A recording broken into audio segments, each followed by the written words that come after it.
Gadel 24 News, il est 19h. Merci de nous rejoindre pour cette nouvelle édition. Tout de suite, les titres de l'actualité.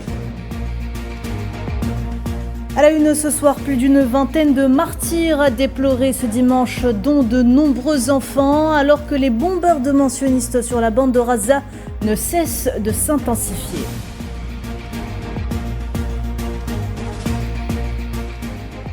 Forum national sur le Sahel, le général d'armée Saïd Chengriha rappelle le rôle clé joué par l'Algérie dans la sécurité et la stabilité dans la région, tandis que le chef de la diplomatie Ahmed Attaf expose les atouts du pays dans un contexte régional marqué par des turbulences.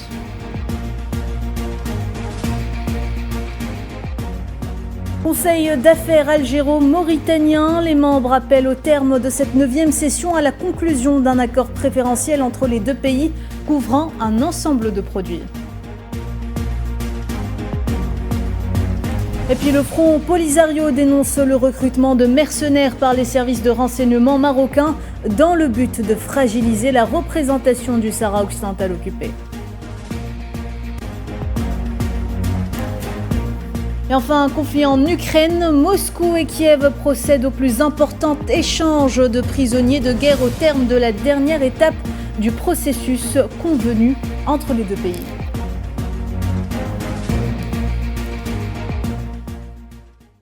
Bonsoir à toutes et à tous. Gaza toujours sous le feu des bombardements pour le 69e jour consécutif depuis la reprise de l'agression génocidaire sioniste.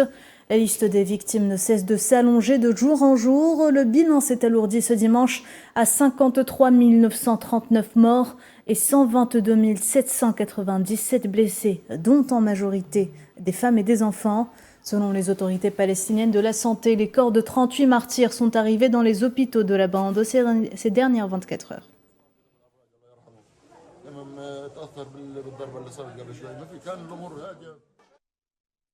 Et rien que depuis l'aube de ce dimanche, ils sont plus d'une vingtaine de Palestiniens, dont des enfants, à être tombés en martyrs dans des bombardements sionistes ayant ciblé diverses zones de la bande.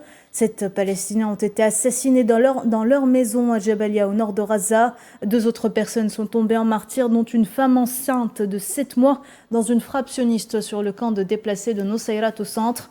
À noter qu'une grande partie des corps arrivés aux hôpitaux étaient complètement calcinés, selon l'agence de presse palestinienne Wafa.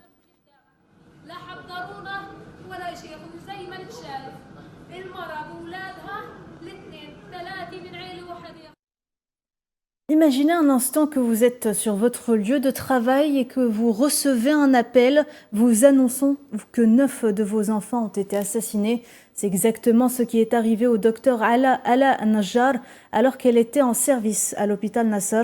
Seul son mari et l'un de ses fils ont survécu. Récit de Souhila Kilal. Derrière les portes du service des soins intermédiaires de l'hôpital Nasser, Hamdi Najjar se bat contre la mort. Ce père de famille, mari du pédiatre Ala Najjar, a été victime d'un violent bombardement sioniste alors qu'il se trouvait chez lui. Depuis son admission à l'hôpital, il a déjà subi 2 interventions, mais son état est toujours jugé critique. C'est un état critique qui a nécessité 2 interventions au niveau de l'abdomen et du thorax pour arrêter l'hémorragie suite à de multiples blessures dans le corps, notamment à la tête et aux jambes. Le bombardement a eu lieu vendredi à Khan Younes quand la maison familiale a été ciblée par des frappes sionistes alors que la maman pédiatre était en poste à l'hôpital Nasser. Sur les images, on peut voir les équipes de secours évacuer Hamdi Najjar en ambulance. Mais ce que ne sait pas le père de famille, c'est que ses 9 enfants ont été tués sur le coup, calcinés par l'incendie causé par l'attaque. Ahmed et son fils Edem sont les seuls rescapés. Les bombardements étaient intensifs. La maison de mes parents était à terre. J'ai commencé à crier « Où est Hamdi ?» Sa femme m'a alors informé que ses enfants étaient morts. Je n'ai pas pu supporter la nouvelle. Je ne comprenais pas ce qui nous arrivait. C'est un sentiment d'horreur indescriptible. Nous avons été choqués de trouver le premier corps carbonisé. Le feu a été rapidement éteint et nous avons commencé à extraire les corps calcinés que nous avons transférés à l'hôpital Nasser. Leur mère ne sait plus où donner de la tête entre ses 9 enfants morts, son seul enfant survivant et son mari qui est entre la vie et la mort. Alors que les forces sionistes continuent de pilonner Gaza sous prétexte d'éradiquer la résistance palestinienne, des innocents comme Yahya Sidra Luqman, Sedine, Rival ou encore Gibran sont quotidiennement massacrés devant le silence assourdissant de la communauté internationale. Vous l'aurez compris, les premières victimes de ce génocide sont les enfants, tués, blessés, affamés, arrachés à leur famille. Ils portent aujourd'hui les lourdes séquelles de la barbarie sioniste. L'Office de secours et de travaux de l'ONU pour les réfugiés palestiniens a indiqué ce dimanche que les enfants de la bande de Gaza ont enduré des souffrances inimaginables et doivent donc être protégés. Selon l'UNRWA, plus de 950 enfants ont été assassinés par les forces d'occupation en seulement 2 mois.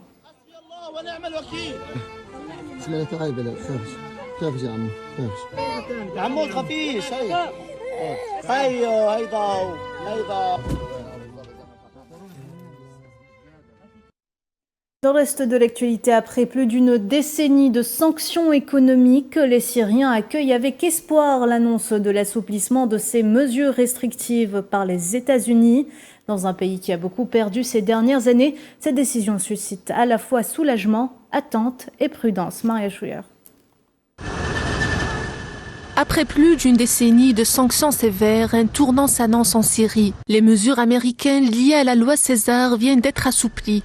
Et pour de nombreux Syriens, c'est l'espoir d'un redémarrage économique qui renaît. Ce soulagement palpable dans les rues est aussi teinté d'attentes profondes. Les citoyens veulent voir des réformes concrètes et un système plus équitable pour que cette ouverture ne profite pas seulement à une élite. Aujourd'hui, une première étape a été franchie. Nous espérons désormais voir émerger une Syrie moins corrompue, plus inclusive, plus transparente et plus responsable, afin que la levée des sanctions bénéficie réellement à toute la population. C'est une opportunité historique pour notre pays.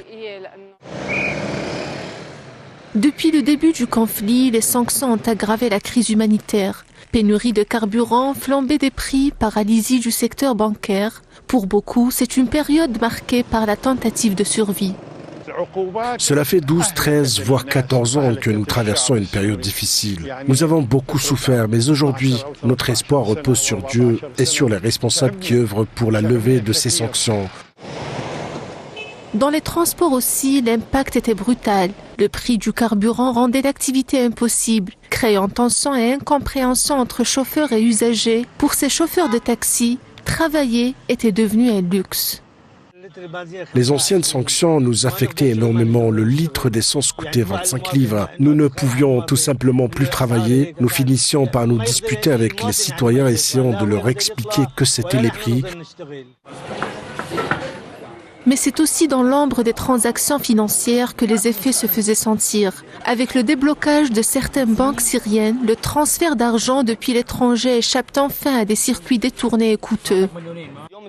Avec la levée des sanctions, notamment celles contre la Banque centrale et d'autres grandes banques, les Syriens ont désormais échappé à l'exploitation dont bénéficiaient certains bureaux de transfert et de change qui prélevaient une part importante de leurs transferts. Nous savons tous qu'une partie importante des jeunes Syriens vivent à l'étranger et sont souvent les seuls à subvenir aux besoins de leur famille, rester au pays. Du côté des autorités syriennes, on parle d'une victoire collective et d'une reconnaissance tardive des efforts diplomatiques. L'heure est à l'optimisme dans les cercles du pouvoir. La levée générale des sanctions aura sans aucun doute un impact positif, non seulement sur le ministère de l'Intérieur, mais aussi sur les autres ministères et l'ensemble du paysage intérieur syrien. Reste à savoir si cette nouvelle ère annoncée saura tenir ses promesses. En attendant, les Syriens espèrent moins de restrictions, plus d'opportunités, pour un avenir qui, pourquoi pas, sera plus stable.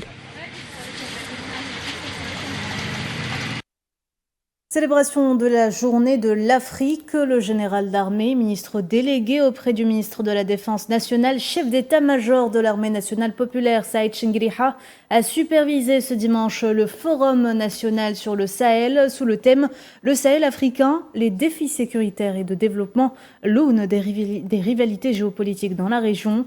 À cette occasion, le général d'armée a mis en exergue l'attachement de l'Algérie à ses principes fondamentaux, réitérant le rôle clé joué par le pays dans la région.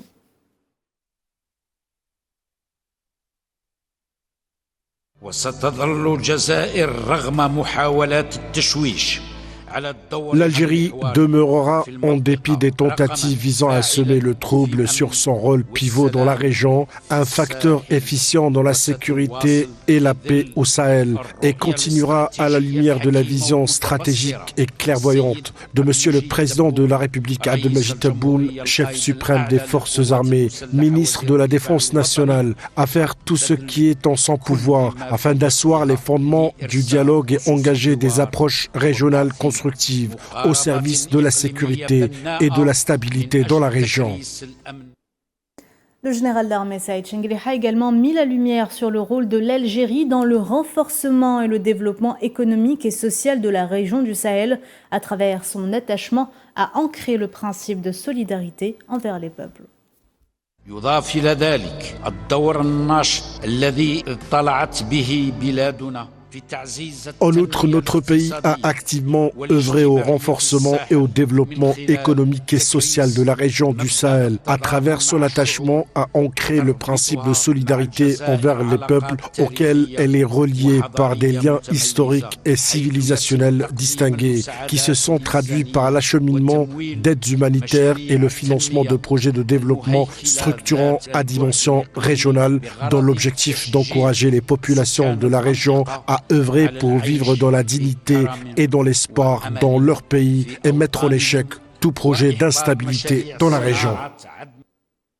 Présent également au Forum national sur le Sahel, le ministre d'État algérien, ministre des Affaires étrangères, Ahmed Attaf, a animé la première conférence sous le thème « Concrétiser la sécurité, la stabilité et le développement dans la région du Sahel africain ».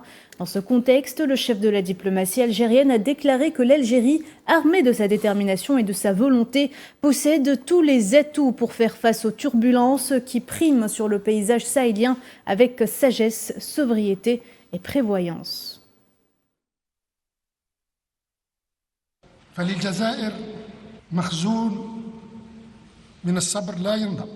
L'Algérie a une réserve intarissable de patience, possède tous les atouts pour faire face aux malheurs qui priment sur le paysage au Sahel avec sagesse, sobriété et prévoyance. L'Algérie a de la croyance dans l'unité du patrimoine historique, l'unité des aspirations et l'unité du destin sont toujours motivées en tendant la main de la solidarité, de la synergie et de la fraternité à tous les frères et sœurs qui l'entourent. L'Algérie est armée de détermination, de volonté afin de surmonter les difficultés et rehausser ses objectifs et intérêts, ce qui sert la sécurité, la stabilité et la prospérité et son appartenance dans l'espace du Sahel. Ahmed Attaf a également mis l'accent sur les objectifs de cette rencontre, affirmant que le but de célébrer la journée de l'Afrique ne se limite pas à se souvenir des gloires, il implique également de mettre en lumière les défis actuels. Je ne manquerai pas de saluer la pertinence et le bon choix du thème de notre rencontre aujourd'hui, où nous célébrons aux côtés de nos frères africains la journée de l'Afrique. Cette journée est associée à l'anniversaire de la pose des premières pierres du projet de l'unité africaine en ce même jour de l'année 1963. Il ne fait aucun doute que l'objectif de la célébration de la journée de l'Afrique ne se limite pas à se remémorer les gloires passées et à saluer les réalisations, mais consiste plutôt à mettre en lumière les défis et à affirmer l'engagement à y faire face. Commerce à présent, je vous le disais tout à l'heure, en titre, le Conseil d'affaires algéro-mauritanien a appelé au terme de sa 9e session samedi à Nouakchott à la conclusion d'un accord préférentiel entre les deux pays couvrant un ensemble de produits en œuvrant à développer le commerce de troc comme outil de développement des zones frontalières. On écoute. Cette réunion a débuté par des mots de bienvenue échangés entre les deux pays, mettant en avant les relations fraternelles privilégiées entre nos deux pays. ainsi que les efforts considérables déployés par nos gouvernements respectifs pour renforcer les relations économiques et commerciales bilatérales et les hisser au niveau de la fraternité qui unit nos deux peuples. Les échanges ont ensuite porté sur la nécessité de poursuivre les efforts pour atteindre les objectifs communs, notamment à la lumière de la forte volonté des deux côtés et de nombreuses initiatives et réalisations concrètes enregistrées récemment. Parmi celles-ci figure la route Tindouf-Zouerat, la ligne maritime entre l'Algérie et la Mauritanie, l'ouverture de la Banque d'Algérie en Mauritanie ainsi que l'exposition permanente des produits algériens. Il a également été souligné l'importance de poursuivre les démarches en vue de l'établissement d'une zone de libre-échange entre les deux pays.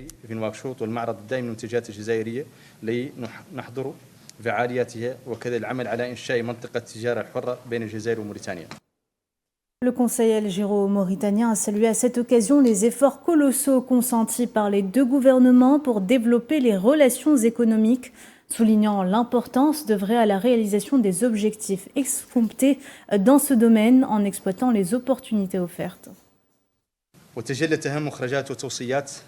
Les principaux résultats et recommandations issus de cette réunion sont les suivants. Renouveler l'appel aux autorités des deux pays à œuvrer activement pour conclure un accord différencié sur certains produits et à en accélérer la mise en œuvre. Supprimer tous les obstacles entravant l'accès des marchandises mauritaniennes et algériennes aux marchés respectifs des deux pays.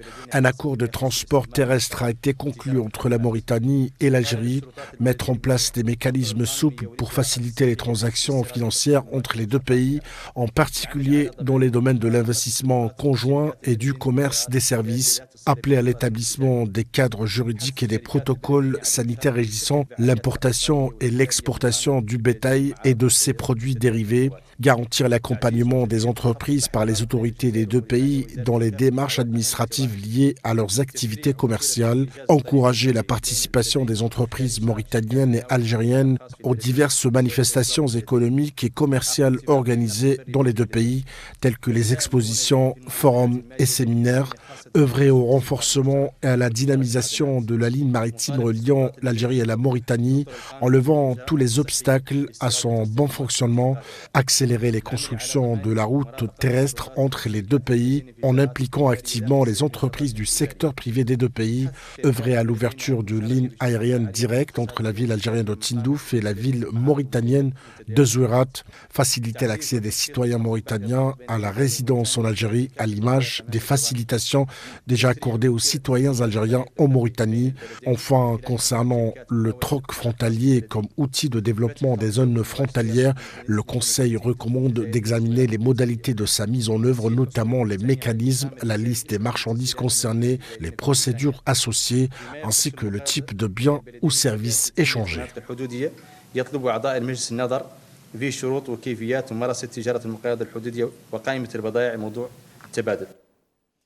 Ce dimanche 25 mai marque donc les célébrations de la journée de l'Afrique. À cette occasion, le ministère des Affaires étrangères de la République arabe sahraoui démocratique a réitéré dans un communiqué ses sincères félicitations au peuple et gouvernement du continent, exprimant sa fierté d'appartenir à cet espace continental qui incarne les valeurs de libération, d'unité et de dignité. Le ministère a appelé également au renforcement de la solidarité africaine pour mettre fin à l'occupation marocaine du Sahara occidental, soulignant la nécessité de respecter les résolutions de l'UA, notamment la décision de la conférence Silence aux armes de 2020 qui consacre le droit du peuple sahraoui à l'autodétermination conformément aux principes de l'acte constitutif de l'Union. La République sahraoui, membre fondateur de l'Union africaine, réaffirme son plein attachement aux principes, objectifs et valeurs sur lesquels l'Union africaine a été édifiée et affirme sa disponibilité constante à contribuer efficacement à l'édification d'un continent uni, sûr et prospère, fondé sur le respect du droit, de la justice, de la dignité humaine et des droits des peuples. La République sahraoui met également en garde contre toute tentative de porter atteinte à la souveraineté et à l'indépendance des pays africains, à travers l'occupation illégale de leur territoire, le pillage systématique de leurs richesses et les tentatives de perturber leur renaissance, comme c'est le cas pour le Sahara occidental, dernière colonie en Afrique. En ce grand jour, la République sahraoui lance un appel sincère à toutes les forces vives de l'Afrique pour renforcer la solidarité avec la lutte du peuple sahraoui jusqu'à ce qu'il réalise son plein droit à la libération et à l'indépendance, à l'instar de tous les peuples africains qui ont lutté pour l'autodétermination. Et dans le même dossier, le Front Polisario a dénoncé le recrutement de mercenaires par les services de renseignement marocains et leur implication dans la réunion de l'Internationale socialiste à Istanbul pour fragiliser la représentation du Sahara occidental occupé. L'agence de presse sahraoui a rapporté dans sa version espagnole que les soi-disant groupes sahraouis présents dans la réunion sont un groupe de mercenaires fabriqués de toutes pièces par le régime du Merzen et classés par le Centre national de renseignement espagnol comme un outil direct du renseignement marocain, accusant le président actuel de l'organisation Pedro Sanchez de collusion avec Rabat en soutenant les mercenaires afin de légitimer l'occupation du Sahara occidental.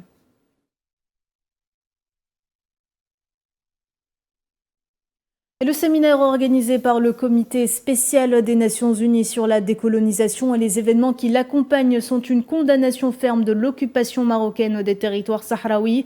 C'est ce qu'a déclaré l'ambassadeur de la République sahraoui au Timor oriental, Abba Mel-Ainin. Dans une déclaration à la presse faite samedi, l'ambassadeur sahraoui a ajouté que le symposium de solidarité Asie-Pacifique avec le Sahara occidental a jeté les bases d'un forum régional fort pour soutenir le droit du peuple sahraoui à l'autodétermination, élargissant le mouvement de solidarité dans la région Asie-Pacifique. Le séminaire et les événements qui l'ont accompagné ont été une sévère défaite pour les thèses de l'État occupant marocain, une forte condamnation de son occupation illégale du Sahara occidental devant plus de 40 pays et un grand nombre de diplomates accrédités auprès des Nations Unies. Le symposium de solidarité Asie-Pacifique sur le Sahara occidental, organisé avant le séminaire, a jeté les bases d'un forum régional fort pour soutenir le droit du peuple sahraoui à l'autodétermination et à élargir le mouvement de solidarité dans la région Asie-Pacifique à travers la forte participation du Forum de la société civile du Timor oriental, des ONG représentant 280 organisations et les comités de solidarité japonais et australiens pour le Sahara occidental. Conflit en Ukraine, une nouvelle attaque aérienne massive tôt ce dimanche matin imputée à la Russie a fait au moins 12 morts et une soixantaine de blessés dans différentes régions du pays. D'importants dégâts matériels sont également à déplorer.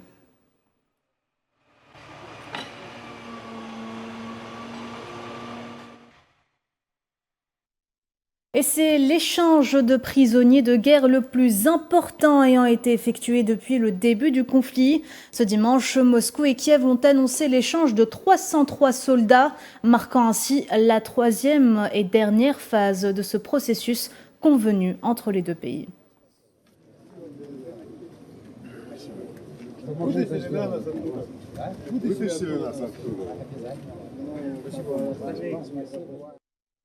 Dans ce contexte, le vice-ministre russe de la Défense a déclaré que l'échange de prisonniers de guerre avec l'Ukraine était officiellement terminé. On l'écoute.